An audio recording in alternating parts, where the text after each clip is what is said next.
CSIS 2470 is filmed before a live studio audience. Well, here we are with day 2 of remembering stuff. This will be a pretty quick one here, remembering the DOM. Take a look at this project right now that we're going to build over the next few minutes.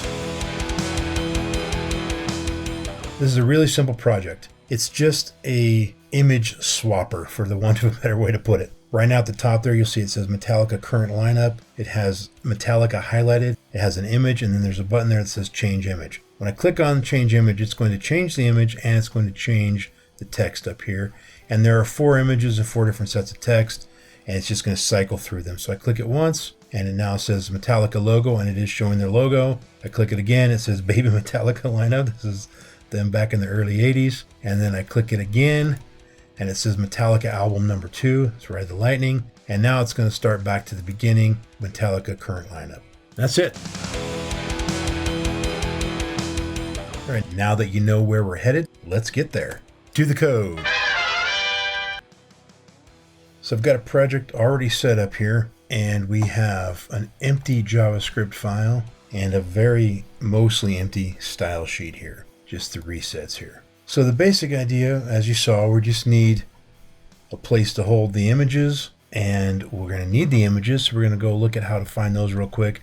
And then we need just a title, right? Or a heading, I should say. So let's just go with Metallica images. Just create an image here, and we'll give it an ID of main image. And we use that ID to target it in our JavaScript, which again, you should have already been exposed to the DOM at this point if you're taking this class. So this shouldn't be anything new that we're going to use that to change things around. And then the last thing, we're going to have a button here, and we'll put some more details on the button in a minute, but we'll just say change image. I think that's a good start. So obviously when we look at this, it's going to have no image because we haven't picked a source yet, right? We're going to fill that out in just a second. Let's go online and see if we can find a bunch of images. So I just look for Metallica images. The wee little baby Metallica. All right, let's start there. We'll put one of them to start off with, Metallica1.jpg, and we'll go ahead and call this Metallica current lineup. We'll also need to be able to target this H1 as you saw, so we'll give that an ID of title. So let's start there and take a look at what the site looks like. Let's go to our project here and open up the file in the browser. And we have an image problem because I forgot to put the file path there. And there we go. Okay, so that's obviously too big. We're not going to style this up a lot, but we need to make it decent looking here. So just a quick little once over with the CSS. Let's start by making the body not the full width. So we'll say width is 75%, and we'll say background color is white. And actually we're going to make that main background color is white. So let's go up here and wrap all this in a main tag or a name tag, whatever. So there we go. We got main there, and now we have the width of the main is going to take up about 75%. And the reason we're giving the color specifically white is because we're going to make the body background color a little bit darker. We'll just go with background color navy. That works. And then we will margin. We don't need to do that there. We'll do it here. Margin 10 pixels auto. That'll center the main block. And then we'll make images max width 300 pixels. Let's see how that looks real quick. Okay, that's okay. Now we'll make main display flex, and we'll change the flex direction to column, and that should give us what we need here. And then we will say gap of 20 pixels and justify content center. Now normally justify content is the horizontal centering, but because we've rotated the flex on line 19, that becomes the vertical centering. So that should give us what we're looking for here. And then if we want to center it horizontally, we do align items center, and we get that, which is what we're looking for right there. Let's put a little bit of a padding on the main here. We'll give it 50 pixels. That looks pretty good. Might be a little bit too much there, but we can make that. There we go. Let's get a little style on that button, and I think that'll be good enough. We don't need to get super fancy. So the button, will give it some padding of like 20 pixels top and bottom, and like maybe 8 pixels left and right. We'll give it a background color black and text color of white. with a text shadow of like a gray color. We'll do 1 pixel, 1 pixel, 1 pixel gray. We'll do like that, I think, and refresh. That looks pretty good. Make the font a little bigger, like 25 pixels. Cursor, pointer, and let's do a little bit of a hover effect on this. And when we hover, we just want it to transform, scale like 9.8, like 98. And we will put a transition on the button itself. And that transition will be on the transform property. And we'll make it like 300 milliseconds. That ought to do it. Change image, that's pretty good. Okay, let's get a different font here real quick. And let's just go to Google Fonts. And I think there's one that's called like Rock and Roll or something like that. Okay, Rock Salt. It's maybe a little goofy, but let's go with it. Why not? So we click on that and we can click on Get the Font. And we're actually going to download the font. And the reason I have that, I used permanent marker the other day. That's why it's still there. So delete that. And now it's going to download all at once, as you can see there. So download, and it's actually downloading the actual font. Then we're going to import it into our project, right? So we've now downloaded, it's here on my desktop. Open up the project folder, and we will make a new folder here called fonts. Let's extract this, and here we go. I just want that right there. I'm going to just copy it into our fonts folder right here. I'll just drag it right over there. Now that we have that font downloaded into our project, we can just add it to our CSS here by going at font face. And then we have two properties that go in here. One is font family, and the other one is the source. The font family is whatever we want to call it. So let's just go look in our project and see what the font was actually called. It's called Rock Salt, so let's just call it Rock Salt. That's fine. And then what's the source? It's just a URL, right? So we have URL and then the file path of the URL. Well, remember, we're in the style sheet. The style sheet's in the CSS folder. Well, we need to get out of the CSS folder, so we need to go up one directory and then go down into the fonts folder, and then we need to put the file name of that font, which is this. So I'm just going to copy it, and then that goes right there. So that's our font face. Now this font family right here, Rock Salt, exists. So right here in the body, I can just say font family. Rather than saying something like Arial or whatever, I can do Rock Salt, and we can test it out and make sure that that worked. Let's head over to our browser and do a hard refresh by holding the shift key down and refreshing. That will clear our style sheet and make sure it uses the newest one that we just uploaded. And there we go. Let's just do a little bit more styling on that button because I don't like how square it is. And maybe make that image a teeny bit bigger, and then we'll be good. Okay, so button, outline, none. Border, none. Border radius, 5 pixels. Box shadow, we'll just do 2, 2, 2, and we'll do that same gray color. And then on the main, let's go ahead and put that exact same thing here. We're just going to put both of those right here. And let's see how that looks. That's pretty good. And we will make that image a teeny bit bigger. We'll make it like 450. I think that's pretty good. You will hear me say 1,000 times that for every hour of HTML, there's like 10 hours of CSS. We could tweak and tweak and tweak. I don't want this to be a super exciting looking site. For the purposes of what we're doing, we're just using it as an example of how to get in the DOM, which is what we're really here for. So let's get to that. Hopefully we won't have to look in this file again for the rest of the time here. So all we're going to do, when I click on this button, I want something to happen, right? So we're just going to use the onClick. It's an HTML attribute. It's not a JavaScript property or anything like that.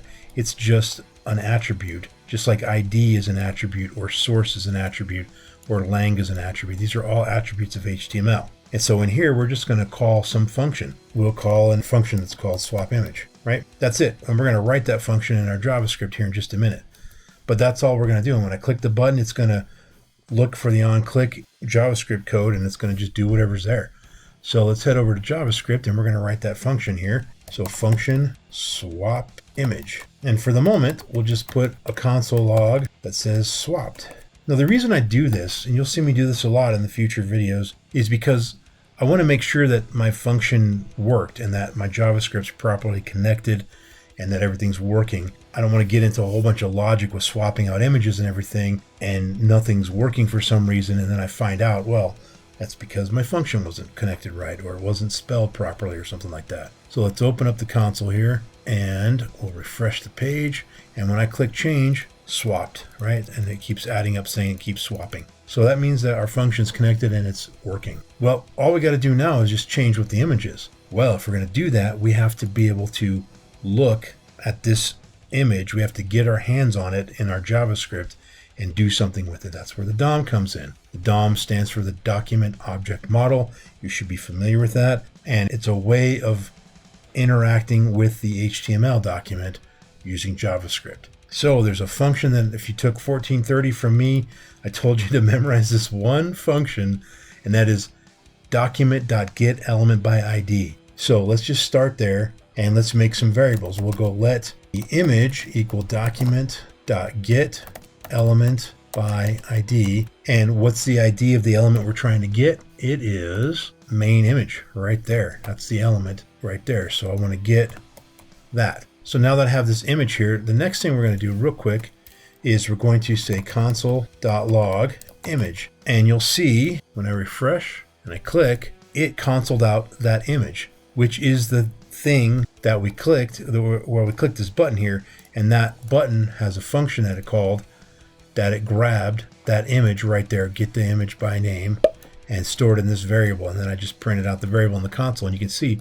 it's the whole thing right there, right? Okay, so we have the image there. Now that we have it, let's see what we're going to do with it. Let's go back to elements here. That's the image right there, right? If you look here under properties, there it is. And I've got image highlighted up here. These are all of the DOM properties of that image. Well, what do you suppose we want to target here? I want to change the source so it's not showing this image, but a different one. Well, where's the source at? Well, you can look at it in a couple different ways. One, we can look at the attributes, right? You can see right here, this is the attributes of the image. It has the ID and the source, right? And you'll notice what you're looking at here when I uncollapse it, or when I collapse it, I should say. You can see these curly braces here, 0:ID, 1:string, so forth. Or not string, but source. And then you can also see ID:ID. And then if we scroll over a little bit, you'll see source:source. What you're looking at there is actually a JavaScript object. We're going to learn more about that later. But for now, it's just essentially it's an array, and it kind of acts like an associative array or a dictionary, if you're familiar with that from other languages, right? So what it is, I want to target the source there and change it to something else, right? So I want to just set this to a different value. Well, if I come in here, and remember, image is that whole image that we just looked at, right? And I want to go to the attributes right here. I'm in the attributes, that's image attributes. So I would go dot attributes, and then inside the attributes array, what do I want? Well, I want source, right? And you can actually click copy property path right there, and you'll see, I meant to do this, sorry, that it gives me the 1th element of that attributes array, right? And the reason you know that that's what we're looking for, because that's the 0th, that's the 1th, right? Now, the problem comes in, however, so let's just test that, make sure that it works, all right? I want to set that equal to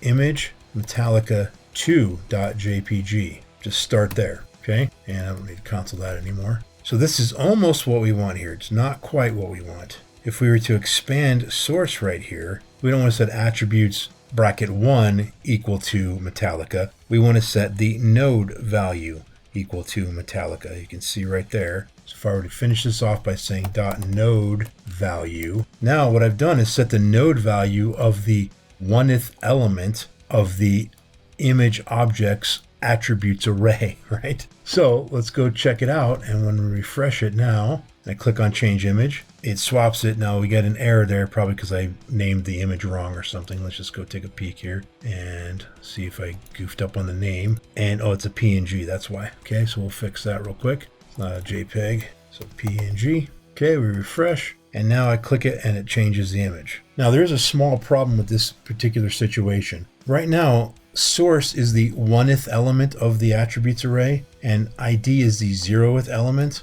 What if I wanted to add a class in here, and I put class right here, and we'll call it like picture frame, because we're going to put a border around it or something like that, right? Well, we just broke everything. I'll show you. I refresh, and I click this. It doesn't change anything. It does, but it changes the wrong thing, right? If you take a look over here, let me refresh and show you again. Watch over here, right? I'm going to click change. Notice the ID just changed to image Metallica 2. Why did the ID change? Well, because ID is now the 1th element. As you can see down here, 0 is class, 1 is ID, 2 is source. What's happening here is the attributes array gets filled up by the attributes in the order they appear in the object, or the element, or the tag. So now class is 0, ID is 1, source is 2. This can be very dangerous, right, if you start adding extra elements in there. So there's a way around it, of course, and that's what we were talking about a second ago, how this acts like a dictionary or sort of like an associative array. It's actually a JavaScript object, and we'll learn more about that later. But notice here I have 0 class, 1 ID, 2 source, but I also have class, ID, and source. So I can refer to this rather than as 1 or 2, right? If I were to put 2 there, that would fix the problem, right? That becomes the source, right? If I refresh it and change it, it works again because source is 2. But I don't want to have to keep changing that every time. So I can literally put in here source or whatever the property is I'm manipulating. So refresh, click it, and there we go. So that's the basic idea of what we want to do. But the problem is I want to click it again and switch back, right? And so we need to track where we're at. Well, there's lots of ways we can do this, right? So let's start with, let's add an extra attribute here. We're going to get rid of that picture frame. That was just a demonstration here. But we are going to add a custom attribute, which is data-number. Now, what the heck is this data- business? You can create your own attributes. I can just invent an attribute. I can call this data-Beavis. No! But number is just more useful because it's going to help us keep track of what number of image we're on, right? So let's start off with, we're on the first image, and we'll be able to access this in our code, and we're going to keep track of that, okay?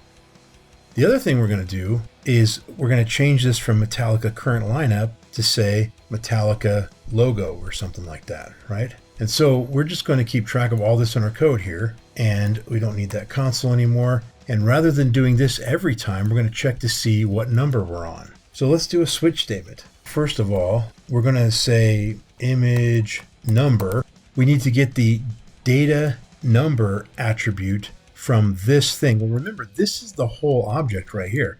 So I don't have to call this again. I already have it right there. So I can just say image dot attributes, you will recall, and then it's the data numberth element, if you will, dot node value, right? That will be the number 1 or the number 2 or the number 3 or whatever we put there. So let's just console that out to see that. Console.log, and we're going to say image number, right? At the moment, that number is 1 right there. So let's just see when I refresh, go to the console, when I click here, it should just print that value out 1. It'll keep printing 1 because we haven't done anything in the code to change that. But now we have a number that tells us something useful, which is which image are we looking at. So we only have 3 images. We're just going to cycle through those, right? So let's do a switch statement now. We're going to do a switch on image number, and we're going to have the 3 different cases, right? So case 1, we're going to do a bunch of stuff. Case 2, we're going to do some stuff. And case 3, we're going to do some stuff. And then default, we'll do some other stuff, right? Well, what's the stuff we're going to do in case 1? Well, what does it mean to be case 1? What does it mean when this number is 1? Well, it means that we have Metallica current lineup as the text. It means we have this as the image, and it means that we have that as number 1. So we're going to just change all those right here in this case. Remember, we have this whole object right here as the image. So I can just say image.attributes data number.node value is equal to 2, right? And we can do similar things. We're going to change the source of the image to be this right here. So we can delete that now. And then the last thing we're going to change is actually the text. We haven't targeted that yet. That's this H1 right here, and the ID is title. So we can go ahead and make a variable up here called let title equal our favorite document.get element by ID title. So now we have that. Well, what are we going to do with that? Well, we're going to set that title's inner to be equal to Metallica logo, like that. That's what we do in the event that image number is 1. Well, what if it's number 2? Well, we're going to do very similar things here. So let's just copy and paste that right here. And we're going to set the node value to 3 when that happens. And we're going to change this image. I believe it was Metallica 3.webp was the format. And that was old Metallica lineup. They were young, wee little babies. We'll say baby Metallica. Baby Metallica, right? And then when it's case 3, oh, don't forget to put a break between these. Don't forget the break. Okay, when it's case 3, well, because we only have 3 images at the moment, we just want to go back to image 1 in that case, right? Well, we also want, if any other number comes up, to just go back to case 1 as well. So case 3 and default will be the same code, which means we can just leave both labels there like this and not put a break after case 3. And let's just copy and paste this right here, and we will change the number back to 1, the image back to 1 with the JPEG, Metallica current lineup. What this code will do now, it will just cycle between image 1, image 2, image 3, and it will change the text each time. Now when we come over here, we refresh and click change image, and you're going to find nothing's going to happen because the node value in here, even though it's a number, it's actually being stored as a string. So we need to put quotes on these labels here.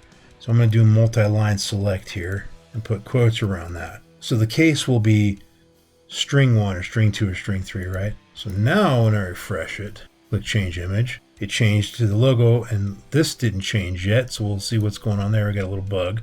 If I click it again and the image changed, and I click it a third time, it should go back to the original one. So that's working. If I keep cycling, right, that should be working there. Now I want to find out what's going on with the text value. Oh yeah, I found the problem. It's me having a brain cramp. There's inner text that you can put right here, which will work, right? So let me show you. Inner text. Let's start there, refresh, and now watch the text up here. That will change. Now it says Metallica logo. Now it says Baby Metallica lineup. So, but there's also text content. And so what I had a minute ago was inner content. I was mixing the two up in my head. So we'll paste both of those and refresh, and we get that working just fine. Okay, one other thing we're going to do here. Notice here when I click to change the image size causes the thing to jump around.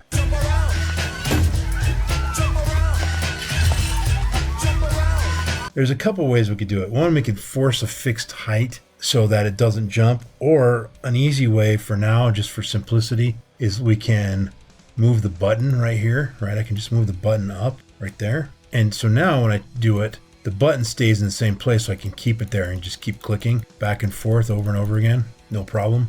But the other way we could do it is just do a forced height for the image, right? And so let's put the button back where it was and come over here to our CSS. I told you we weren't going to be here again, but I guess we are. And so let's just look at the main, which is where the flex is. And there are 3 parts inside the main, right? So if we want to just look at main, and then we want to look at the nth child 2. So the second thing inside of main. And let's just put a border on it to make sure we targeted the right thing. 2 pixels solid red, and do a hard refresh here. And so yeah, it puts a border on it, so I know I've got the right area. And so what I can do now is we'll just say the height is exactly 400 pixels, no matter what. Now you're going to find that's going to stretch the image. We'll fix that in a second. But we have solved the problem of resizing when we click. Now, we don't want the image to be stretched like that. So what we can do here is come in here on the image and put it inside of another tag, like a div right here. And so now that div will be the thing that has a fixed height,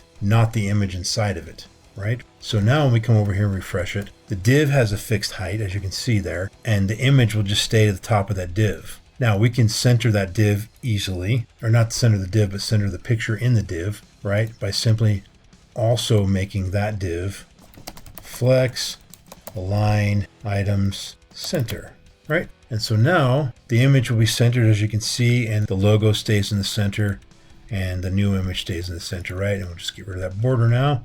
And we have what we're looking for right there.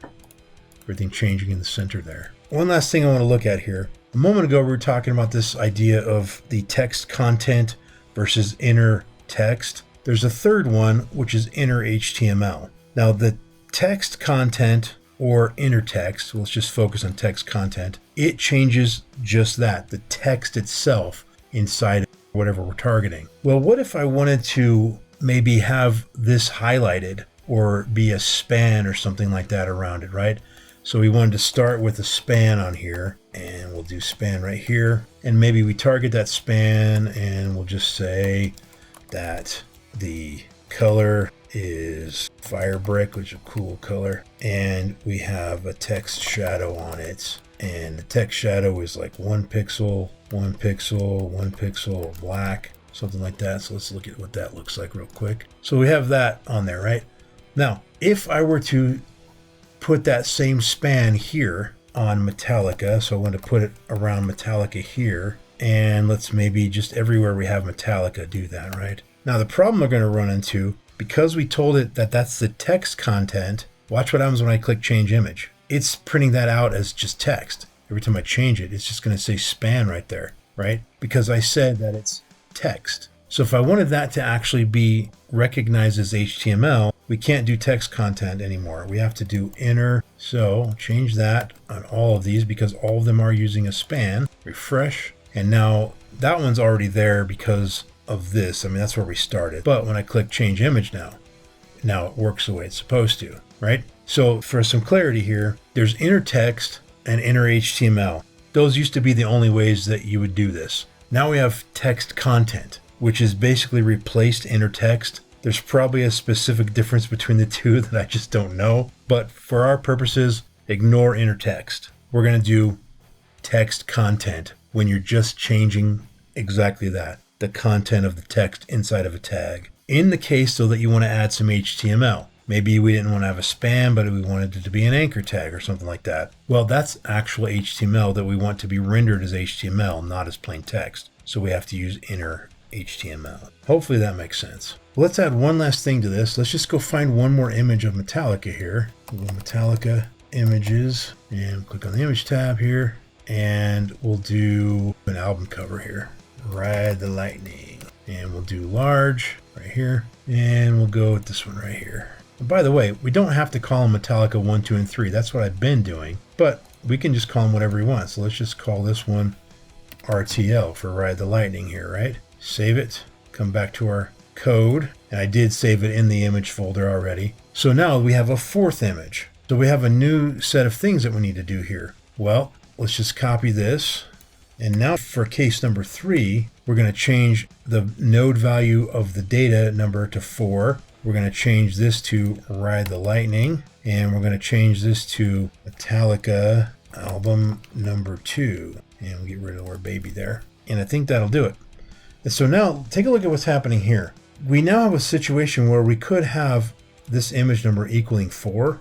But notice I don't have a case 4. I have a case 1, a case 2, and a case 3. Well, what's the default? It's case 4, it's case 12, it's case zebra, right? It's anything that isn't 1, 2, or 3. So when it recognizes 4, when we cycle through, it'll just run the default and it'll just reset everything back to the beginning. So, but now we should have a fourth thing in the mix here. So we refresh and we change it and we get the logo. We get the baby Metallica. We get Metallica album number 2. Now you'll notice here that's getting a little crowded. So we may have to resize things a little bit in our CSS. Let's just do that real quick. And we'll go here and we'll set this to 450. Actually, you know what? We'll leave it at 400 and we'll change this to 400. So that should do it. And refresh. Yeah, that's pretty good right there. That's it. So again, this is a refresher, just reminding you what the DOM is, how to get in there, and how to mess around. And hopefully your brain has been re-triggered on how to do this. We're going to be looking at it more in the next lecture, a little bit more detail,